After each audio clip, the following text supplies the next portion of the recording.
माता पिता करो न परेशान, दिल में बसे न कोई अरमान। माता पिता करो न परेशान, दिल में बसे न कोई अरमान। कि जैसे जैसे घूमे सगरों नगरिया में। हाय दोस्तों, मैं आज प्रेजेंट टेंस का कुछ ट्रांसलेशन है, बहुत इंपॉर्टेंट है, जिसमें कि बहुत से बच्चों का गलत हो जाता है। मैं आज इसमें समझाने वाला हूँ इस वीडियो में कि कैसे करेंगे अगर ऐसा ट्रांसलेशन आता है तो। जैसे दिया है प्रेजेंट टेंस, मैंने पिछले वीडियो में भेज भी चुका हूँ। प्रेजेंट टेंस जिन वाक्यों के अंत में है, हूँ, हो आदि शब्द आते तो उन्हें प्रेजेंट टेंस कहा जाता है। जैसे कि यहाँ लिखा भी है कि ही, सी, इट, दिस या किसी का नाम आए तो कर्ता एक वचन कहेंगे। जब कर्ता एक वचन रहेगा तो सहायक क्रिया इज लगाएंगे। वी, यू, दे आए तो बहुवचन कहेंगे तो सहायक क्रिया आर लगाएंगे। यहाँ लिखा भी है। आई कर्ता के साथ एम लगाते हैं। कुछ यहाँ रूप लिखा है, जैसे I, my, me, he, his, him, she, her, you, your, you, they, their, them, we, our, us. अब इसी के आधार पर कैसे ट्रांसलेशन करना है आप यहाँ अच्छे से समझेंगे तो समझ में आ जाएगा। सबसे पहले कर्ता का इंग्लिश, फिर सहायक क्रिया लास्ट में रहती है। सहायक क्रिया के जस्ट बगल में लिखा रहता है मुख्य क्रिया। जब भी ट्रांसलेशन करेंगे पहले हमको ये देखना है कि कौन सा टेंस है और सेंटेंस क्या है। जैसे पहले दिया मैं अपने घर में हूँ तो प्रेजेंट टेंस है, सिंपल वाक्य है, अफर्मेटिव सेंटेंस है। तो पहले कर्ता लिखेंगे आई। कर्ता क्या लिखेंगे? आई, क्योंकि आई माने मैं। और आई के साथ जैसे यहाँ लिखा भी है, आई कर्ता के साथ सहायक क्रिया एम लगाएंगे तो यहाँ सहायक क्रिया क्या लगाएंगे? एम। कर्ता का इंग्लिश, फिर सहायक क्रिया का इंग्लिश। अब मुख्य क्रिया है अपने घर में तो पहले में की इंग्लिश लिखेंगे। अब बहुत से लोग यहाँ पर फेल हो जाते हैं कि हिज होम लिख देते हैं, बहुत से योर होम लिख देते हैं। तो कहने का मतलब हम कैसे अपने घर, कर्ता के अनुसार अपने की इंग्लिश कैसे लगाएंगे ये समझना है। कर्ता है आपका आई, तो अब यहाँ पर लिखना, जैसे अपने घर एक साथ लिखा है तो यहाँ भी लिखना पड़ेगा अपने घर। तो चलिए ठीक है, हम कहते हैं घर का इंग्लिश पता है, या HOUSE, हाउस माने घर। अब बहुत से बच्चे यहाँ पर माई लिख देते हैं। माई लिख दिया तो सही है, वी, आवर, हिज ऐसे अंजदुआ ही लगा देते हैं तो मिस्टेक कैसे होता है आप समझिए। करता है आई तो आई का रूप बीच में लिखेंगे अपने की इंग्लिश, तो आई के अनुसार अपने की इंग्लिश बीच में क्या लिखा है यहाँ पर देख सकते हैं, आई, माई, मी। तो आपको क्या लगाना पड़ेगा? माई, यहाँ पर माई हाउस। तो आपका ट्रांसलेशन गलत नहीं होगा।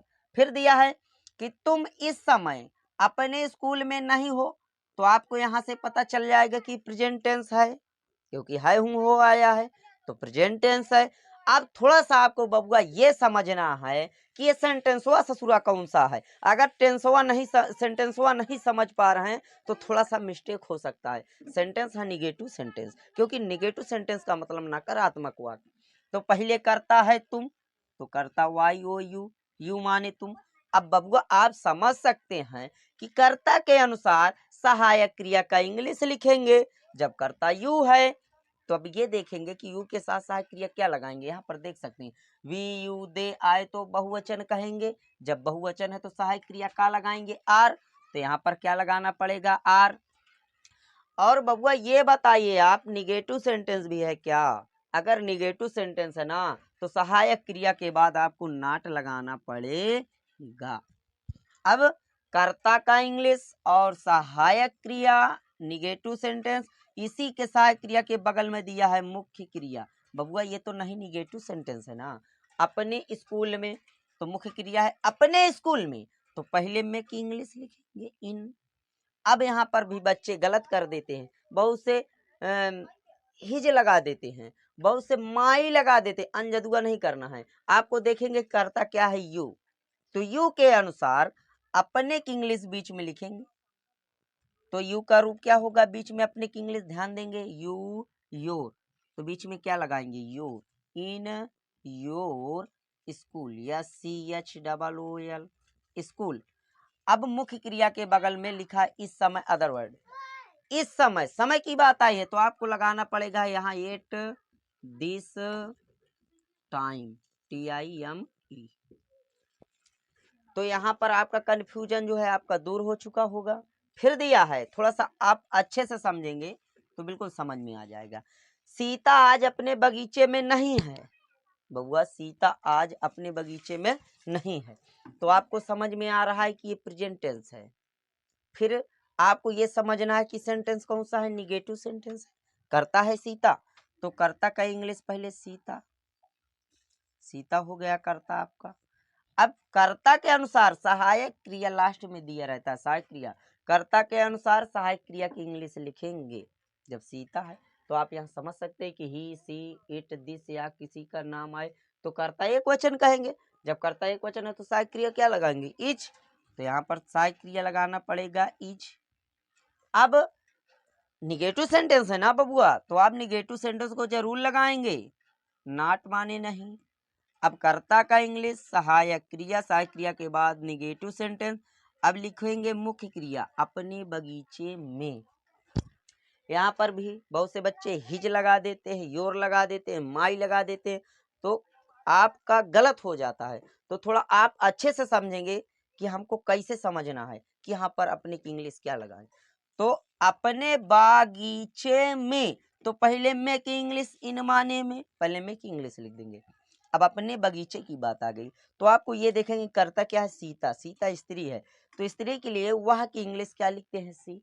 तो सी का रूप हो जाएगा सी, हर, हर, तो बीच में अपने की इंग्लिश हर हो जाएगा।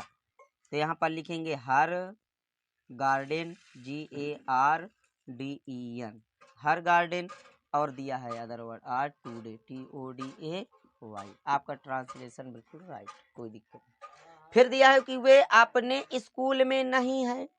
आपको समझेंगे कि प्रेजेंट टेंस है, सेंटेंस कौन सा है, निगेटिव सेंटेंस है। तो पहले हम कर्ता का इंग्लिश लिखेंगे वे, तो दे माने वे, THEY, कर्ता हो गया।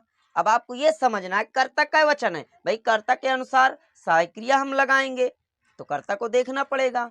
वी, यू, दे आए तो बहुवचन कहेंगे तो सहायक क्रिया आर लगाएंगे। तो आपको सहायक क्रिया क्या लगाना है, ARE। अब निगेटिव सेंटेंस है का बबुआ, आप समझ सकते हैं नहीं लिखा है तो नॉट सहायक क्रिया के बाद लगा देते हैं। मुख्य क्रिया एक साथ दिया है, अपने दुकान में, तो पहले में की इंग्लिश इन माने में। अब यहाँ आप अच्छे से थोड़ा समझेंगे कि अपने दुकान दिया है तो कर्ता दे है, तो दे के अनुसार फिर अपने की इंग्लिश बीच में लगाएंगे। तो दे का रूप कहाँ है, ये दिया है, दे, दियर, देम, तो बीच में अपने की इंग्लिश लगाएंगे तो क्या लगाएंगे, दियर। तो यहाँ हो जाएगा their, THEIR, their shop, SHOP, shop माने दुकान। आपका ट्रांसलेशन क्लियर हो जाएगा। फिर आपको समझना है कि हम आज अपने गांव में नहीं हैं। फिर आपको समझेंगे कि टेंस कौन सा है, प्रेजेंट टेंस। फिर आपको समझेंगे सेंटेंस कौन सा है, निगेटिव सेंटेंस। और कर्ता दिया है हम, तो पहले कर्ता का इंग्लिश होगा हम, WEV माने हम। अब आपको समझना है कर्ता है वी, तो पहले कर्ता के अनुसार सहायक क्रिया लगाएंगे। तो पहले देखेंगे कर्ता का वचन है, आप यहाँ समझ सकते हैं वी, यू, दे आए तो बहुवचन कहेंगे तो सहायक क्रिया आर लगाएंगे। तो जब वी बहुवचन है तो सहायक क्रिया क्या लगाएंगे यहाँ पर, आर। और निगेटिव सेंटेंस है तो नॉट। और अपने गांव में मुख्य काम, तो इन माने में। और अपने गांव की बात आ गई, अब कर्ता क्या है वी, तो वी के अनुसार ही बीच में अपने की इंग्लिश फिर लगाएंगे। नहीं बबुआ आपका गलत हो जाएगा। तो अपने की इंग्लिश वी के अनुसार अपने की इंग्लिश बीच में वी का रूप देखिए, वी, आवर, अस, तो बीच में क्या दिया है, आवर, तो अपने की इंग्लिश क्या लगाएंगे बीच में, our. Village, VILLAGE, village. Other word दिया है आज तो टूडे, TODAY। बबुआ अगर आप अच्छे से समझ रहे होंगे तो बिल्कुल राइट समझ में आ गया होगा। अगर अच्छा लगे तो आप लाइक और सब्सक्राइब जरूर करेंगे। फिर मिलेंगे अगली वीडियो में।